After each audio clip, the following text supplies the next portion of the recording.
susunod na programa ay rated PG. Patnubay at gabay ng magulang ay kailangan sa mga batang manonood.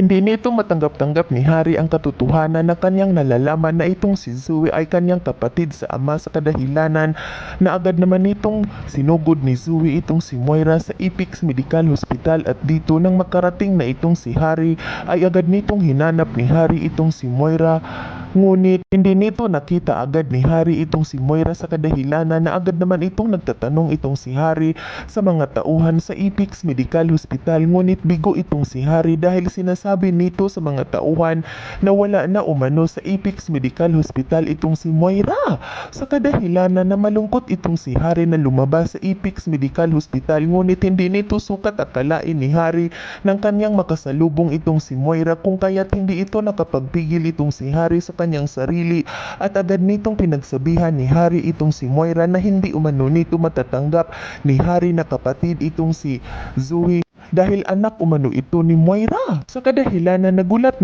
naman din itong si Moira nang kanyang makikita itong si Harry na nanggigiliiti ito ng galit kung kaya't ikipinanlaki ito ni Moira sa kanyang mga mata dahil natatakot din itong si Moira na baka marinig ni Giselle ang mga pinagsasabi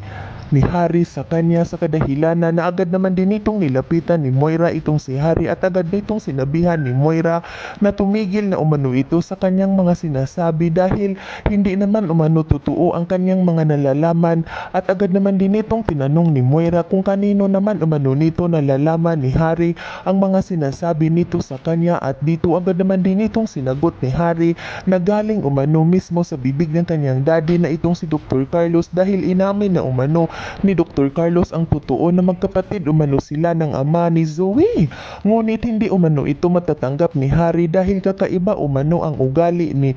umano na pangarap na magiging ugali. Pinapangarap umano nito ni Harry na magkaroon ng kapatid. Sa kadahilanan na agad naman din itong sinabihan ni Moira itong si Harry na wala na umano itong magagawa pa kung galing umano ito sa bibig ng kanyang daddy at dapat tanggapin na lamang umano nito ni Harry ang totoo na magkapatid nga umano sila ng ama ni Zoe at agad nitong sinabihan ni Moira itong si Harry na tumigil na umano ito at wag na umano nitong ipagsasabi dahil hindi pa umano handa itong si Zoe na malaman ng lahat na hindi umano ito totoong tanyag. Yan ay ating aabangan sa susunod pa na pangyayari sa kaganapang ito ng abot kamay na pangarap. Huwag mong kalimutang isubscribe at i-hit ang notification bell ng aking channel